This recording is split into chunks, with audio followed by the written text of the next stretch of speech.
नमस्कार। मैं ब्रिजेश पुनः आप सबके सम्मुख अपने भारत एकात्मता स्तोत्र के 5वें खंड में 13वें श्लोक के साथ उपस्थित हुआ हूँ। आप सबसे एक निवेदन करते हुए अपने विषय को प्रारंभ करूँगा कि इसके प्रस्तुतिकरण में यदि किसी प्रकार की भाषात्मक, शब्दात्मक और भावनात्मक दृष्टिकोण से अगर आप सबको कुछ भी कहीं भी अगर त्रुटि लगे तो अपने अबोध बालक समझते हुए मुझे क्षमा करेंगे। 13वां श्लोक अपने एकात्मता स्तोत्र का वाचन के साथ इस विषय को, इस भाग को प्रारंभ करता हूँ। हनुमान जन को व्यासो वसिष्ठ शुको बलिः दधीच विश्वकर्माणो पृथुवाल्मीकि भार्गवा। इस श्लोक में भारत एकात्मता स्तोत्र के अपने हनुमान जी से लेकर के महाराज जनक, भगवान विश्वकर्मा, वाल्मीकि, बलि और महाराजा पृथु, दधीचि और भगवान परशुराम जैसे महान पुरुष आत्माओं के, महापुरुषों के, देवताओं का भी वंदन किया गया है। इन महापुरुषों में प्रथम नाम जो आता है हनुमान जी का। हनुमान जी ऐसे भक्तराज थे जो भगवान विष्णु के 2 अवतारों को हम भली भांति अपने जीवन में समझते हैं और पहचानते हैं, जिसमें एक भगवान राम का अवतार रामावतार और दूसरा महाभारत कालीन कृष्णावतार। इन दोनों में भगवान विष्णु के साथ इनके परम भक्त रहे। एक में रामावतार में हनुमान जी, दूसरे महाभारत में कृष्ण अवतार में अर्जुन। ये दोनों अपने अपने समय के, अपने अपने काल के परम भक्त की श्रेणी में अपने आप को स्थापित इन्होंने किया है। परंतु यहाँ दोनों भक्तों में एक तुलनात्मक दृष्टिकोण से देखा जाए तो दोनों भक्तों के अपने भगवान पर विश्वास करने का अगर मात्रात्मक तुलना किया जाए प्रतिशत मात्रा में, तो हनुमान जी का भगवान राम के प्रति जो श्रद्धा और विश्वास था एकदम अटूट था। किसी भी प्रकार का लेश मात्र भी संदेह नहीं था अपने प्रभु के प्रताप और उनके बल शौर्य में। परंतु वहीं कृष्णावतार में भगवान कृष्ण के बल, कर्म, वचन, उनके प्रति कहीं न कहीं अर्जुन के मन में संदेह था। तभी भगवान कृष्ण को अपने मूल स्वरूप में एक तरह से ये कहा जाए कि अपने देव स्वरूप होने का एक प्रमाण प्रस्तुत करना पड़ा अर्जुन के सामने। तब उनको विश्वास हुआ कि वास्तव में ये भगवान है और यही सब कुछ कर सकते हैं। परंतु रामावतार में हनुमान जी प्रारंभ काल से ही भगवान राम के प्रति, यानी जो हनुमान जी करते हैं उनमें हनुमान जी का कुछ भी नहीं है, वो सब राम की कृपा है, राम का ही प्रताप है। तो इस प्रकार से हनुमान जी आज कलयुग में भी पूजे जाते हैं और उनको माँ सीता के साथ उनको अमरत्व यानी अजर अमर का वरदान प्राप्त हुआ और वह आज भी कलयुग में कहा जाता है कि जीवित हैं। और अर्जुन का कहीं किसी भी श्रेणी में भक्त के नाम पर आज चर्चा होती है तो एक महाभारत के पात्र के रूप में, धनुर्धारी के रूप में उनकी गणना हो सकती है, होती भी है, परंतु एक भक्त के रूप में अपने आप को उन्होंने स्थापित नहीं कर पाया। तो ऐसे हमारे महाबली हनुमान जी का इस श्लोक में प्रथम अपना चर्चा है। दूसरा उनके पास आता है अंजनी माता का।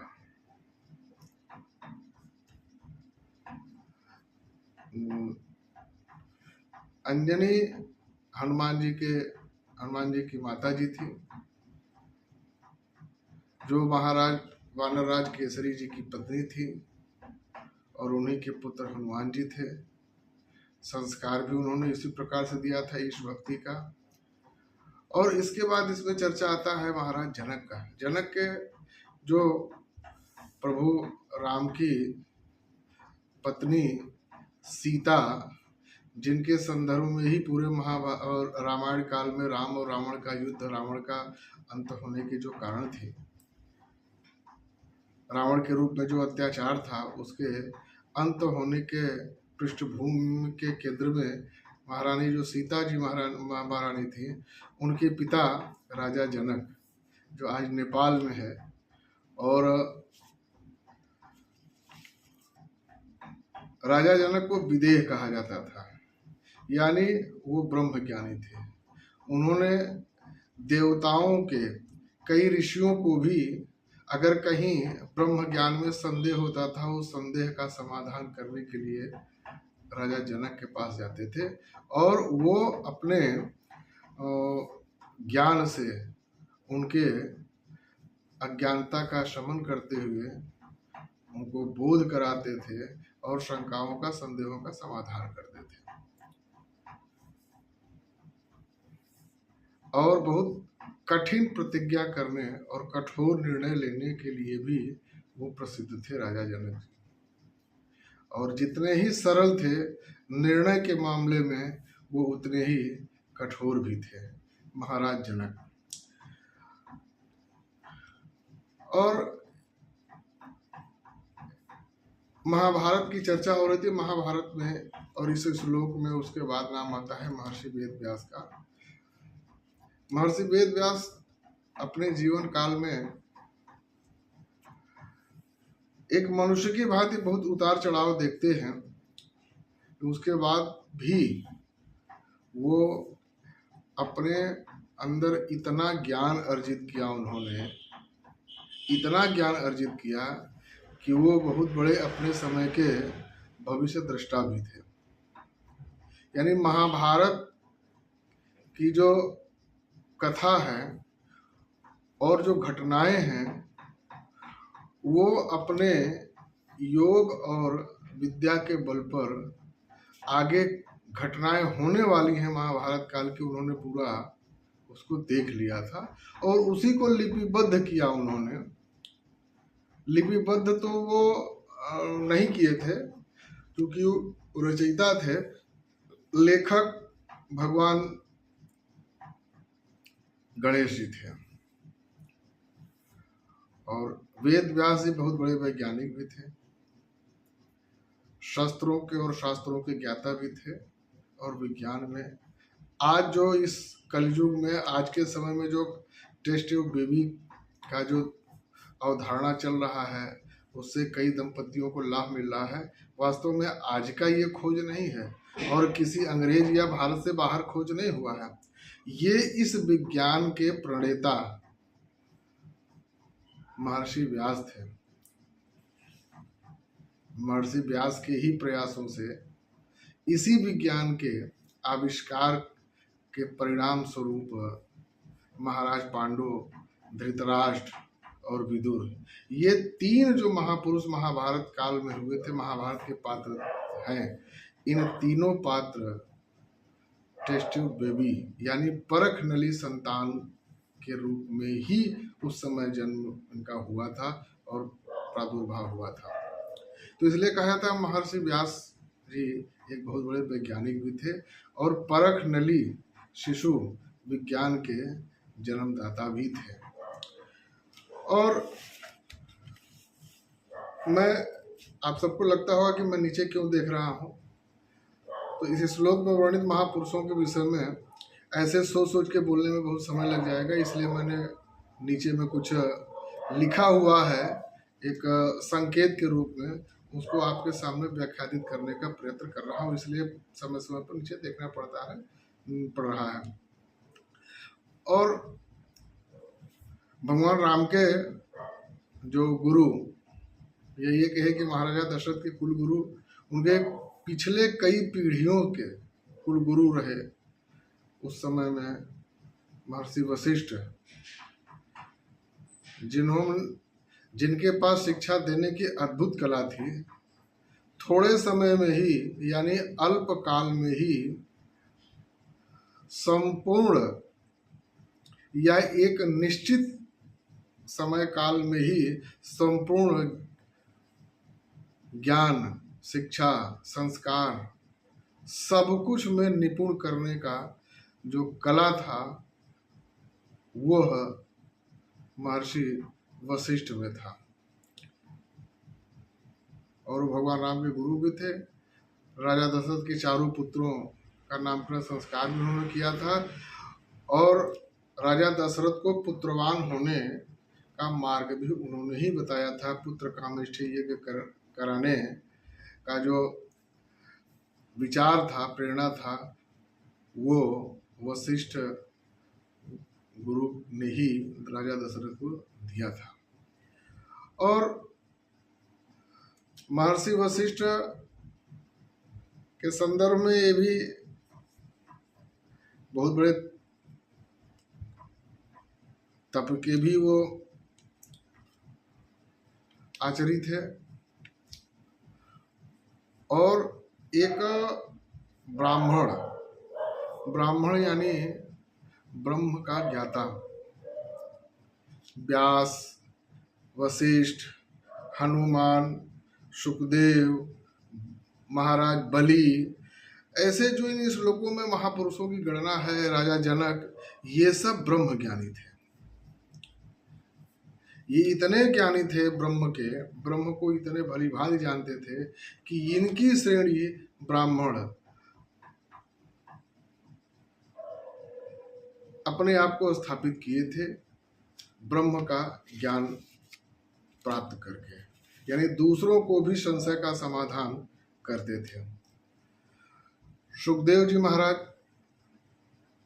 वेद व्यास जी के सुपुत्र भी थे, और महर्षि अपने पिता वेद व्यास से ही उन्होंने सभी पुराणों के विषय में ज्ञान अर्जित किया था। और महाराज ऋषि सुखदेव जी जो व्यास के पुत्र थे, भी उन्होंने भी राजा जनक से ही ब्रह्म विद्या का ज्ञान प्राप्त किया था। इसलिए कहा जा सकता है कि राजा जनक सुखदेव महाराज के गुरु भी थे।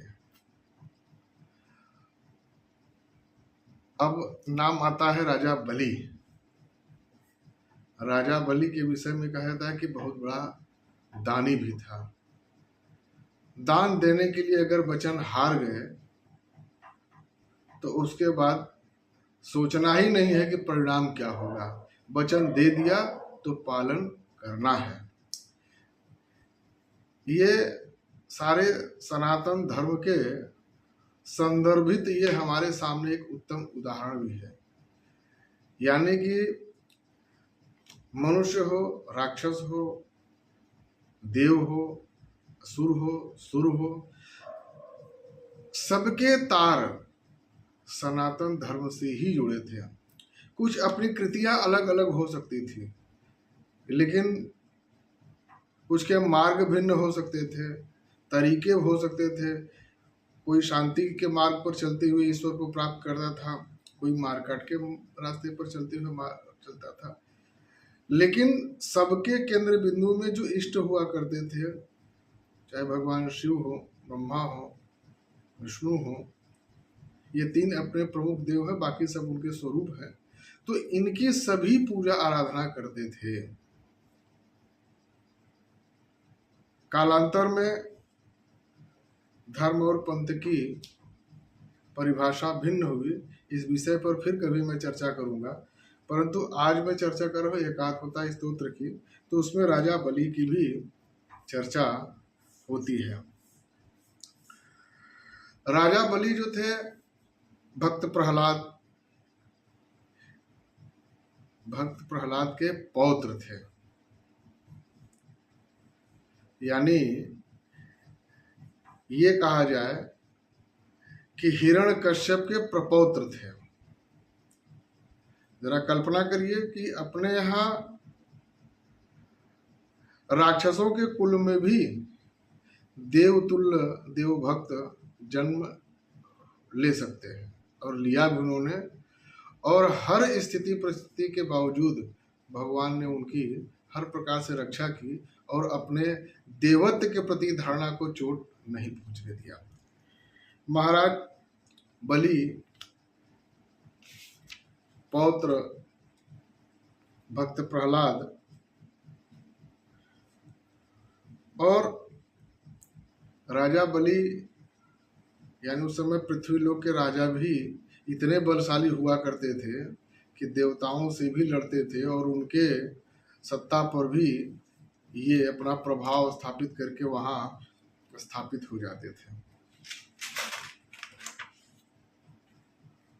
और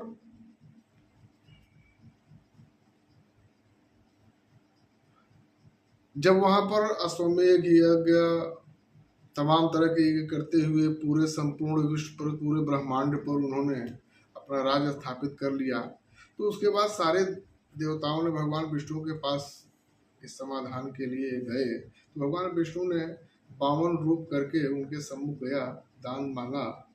तो दान में यह जानते हुए कि ये भगवान हैं, पता नहीं क्या मांग सकते हैं, जबकि असुर गुरु शुक्राचार्य राजा बलि को सावधान भी करते हैं कि भगवान नारायण है, ये छली रूप में आए हैं और कुछ भी कर सकते हैं, इन पर भरोसा न किया जाए। तो राजा बलि चूंकि संकल्पित हो चुके थे, इसलिए उन्होंने अपने वचन के पालन के लिए कहा कि नहीं, हम वचन दे चुके हैं तो दान तो हमको देना ही है। जब दान देने के लिए संकल्पित हो जाते हैं तो भगवान 52 के रूप में विष्णु ने 2 पग में संपूर्ण ब्रह्मांड को नाप लिया और तीसरे पग में कहा कि तुम्हारे पास कुछ नहीं है। तो राजा बलि ने कहा कि प्रभु, मैं स्वयं अपने आप को आपके लिए समर्पित करता हूँ, अपने तीसरे पग से मुझे ही नाप दीजिए। यानी कि राजपाट, यानी स्वतः को अपने उद्देश्य की पूर्ति के लिए संपूर्ण दान कर देने वाला राजा बलि।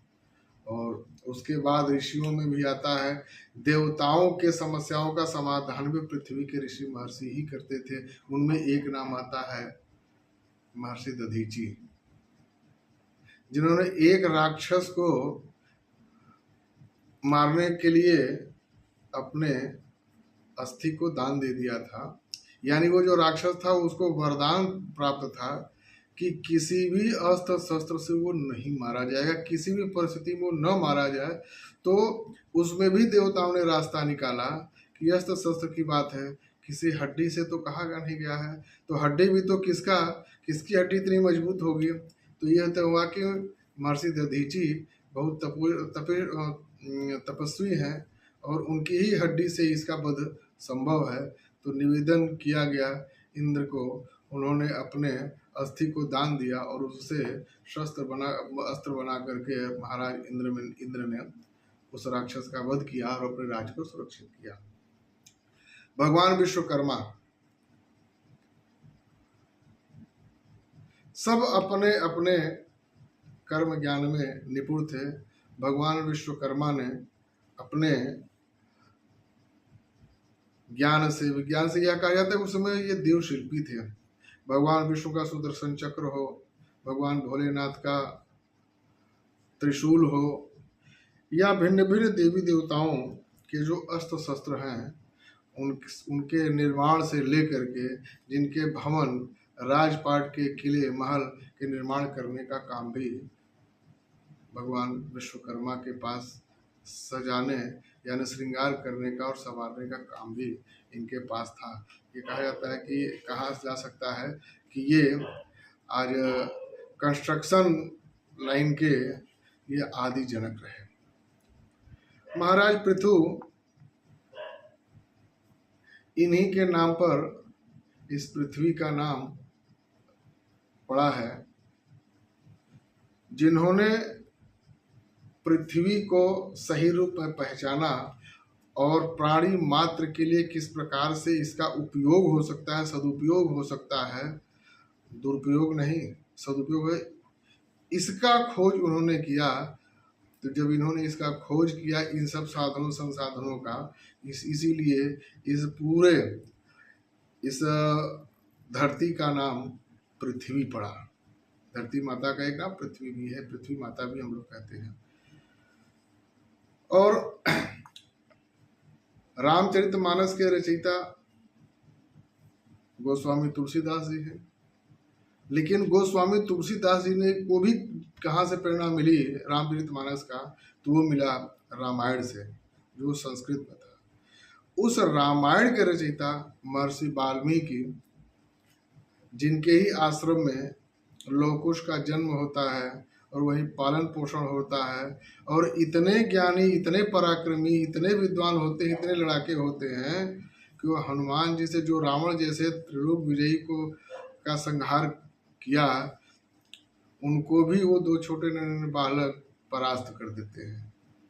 ऐसे अपने ऋषि महर्षियों के भी ज्ञान विज्ञान उनके पास हुआ करते थे।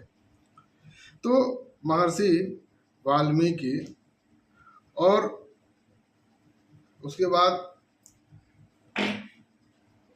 भगवान परशुराम वही जो भगवान शिव के धनुष तोड़ने पर राम के साथ उनका संवाद होता है, लक्ष्मण के साथ नोक-झोंक होती है, परंतु अंत में भगवान राम के प्रभाव और विनम्रता के नाते उनके सम्मुख वो नत होते हैं और उनको भगवान शिव से प्राप्त उनको धनुष देकर अपने जन्म को पूरा करने का वचन कहते हुए वो वहाँ से चले जाते हैं। और जिनके विषय में कहा जाता है कि वो बहुत बड़े पितृभक्त थे, शायद उनसे बड़ा उदाहरण आज तक अपने पितृभक्ति में किसी ने दिया नहीं। और बहुत बड़े वो भी ज्ञानी थे, यानी कि सर धड़ से अलग, शरीर से मस्तक अलग हुए मस्तक को भी जोड़ करके पुनर्जीवित करने की कला में वो, विज्ञान में वो महारत हासिल हुआ था, परंतु किसी कारण से उसके आगे नहीं बढ़ पाया। उस पर भी शोध तो हो ही रहा है। इसलिए महर्षि परशुराम जो भृगुकुल में उत्पन्न हुए थे, जमदग्नि ऋषि के पुत्र, उनकी माता का नाम रेणुका था, और विश्वामित्र की बड़ी बहन भी थी रेणुका जी, जो परशुराम जी के माता जी थी। तो इसलिए अपने यहाँ ऋषि, महर्षि, संत, महात्मा, देव, महापुरुष सबने शांति का पाठ दिया है, मार्ग दिखाया है, लेकिन उसमें यह भी साथ में जोड़ा है कि अगर शांति की स्थापना के लिए अशांत करने वालों को भी अगर शांत करने की आवश्यकता पड़े तो उसमें शस्त्र उठाना कहीं से न अपराध है न पाप है। यानी धर्म की रक्षा के लिए शस्त्र उठाना सर्वथा उचित है। यही अपने ऋषि, महर्षि, संत, महात्माओं का ज्ञान भी रहा है। आजकल बहुत बड़े ज्ञानी हो गए हैं कुछ तथाकथित इतिहासकार, वो कहते हैं कि अहिंसा परमो धर्म। अरे अहिंसा परम धर्म है, लेकिन धर्म की रक्षा के लिए हिंसा उससे भी बड़ा धर्म है। धर्म रहेगा तभी हम, हिंदू से बड़ा अहिंसावादी कौन है, सनातनी से बड़ा अहिंसावादी कौन है। हम तो कहते हैं कि शिव की जो पूजा करेगा वो भी ठीक है, राम की पूजा करेगा वो भी ठीक है, ब्रह्मा की पूजा करेगा वो भी ठीक है। हम ये नहीं कहते कि भैया तुम कृष्ण की पूजा मत करो, हम ये भी नहीं कहते कि तुम उस देवता की पूजा मत करो। हमारे यहाँ तो जिससे आपको शांति मिल सकती हो वो उस रास्ता को आप अपनाइए। हमारे यहाँ किसी देव अन्य देवों का भी की तिरस्कार और अनादर का भाव है ही नहीं है, सबकी सब पूजा करते हैं। कुछ विशेष किसी देव में किसी व्यक्ति की आस्था हो सकती है, वो उसका अपना व्यक्तिगत मामला रहता है, इसलिए किसी को उस पर ध्यान, हम अन्य की तरह नहीं कि जो हमको नहीं मानेगा उसका वो काफिर हो जाएगा या ऐसा कुछ, उनके हम उन पर धर्म पर टिप्पणी नहीं कर रहे हैं। परंतु जहाँ इस प्रकार का है, अगर पूरे संपूर्ण समाज को इस विषय पर भी चिंतन करते हुए एक तुलना तो करना ही चाहिए। धार्मिक जो पंथ है उनके परंपराएं हैं, कर्म है, कांड है, उनकी विशेषताएं हैं, इस पर तुलना करना चाहिए। तुलनात्मक जो हमारा धर्म मानवतावादी है। और आज के 13वें श्लोक के साथ यह 5वां खंड आप सबके सम्मुख संपूर्ण होता है, और संपूर्ण करते हुए आप सबसे अपने हुए इसमें त्रुटियां, मनुष्य हूँ, स्वाभाविक सी बात है कि कहीं न कहीं कुछ शब्द आ गए होंगे, या हो सकता है कि उस बोलने के क्रम में वो शब्द वहाँ सटीक बैठते हों इसलिए कहा गया होगा। परंतु अगर उससे किसी को अगर किसी प्रकार का क्षोभ होता हो तो मैं उनसे क्षमा याचना करते हुए इस त्रुटि के लिए भरसक मैं प्रयत्न यही करूंगा कि आगे इन सब किसी प्रकार की समस्याओं का या किसी प्रकार के किसी के क्षोभ का कारण मेरा कोई शब्द न बने, क्योंकि मैं भी दिन प्रतिदिन उसमें संशोधन करने का प्रयास करता रहूंगा। इस वचन के साथ 5वें अध्याय की पूर्णता की आप सबसे अनुमति चाहते हुए आप सबको भगवान श्री राम, हनुमान जी, इस श्लोक में वर्णित सभी देवी देवता महापुरुष आप सबका कल्याण करें। भारत माता की जय।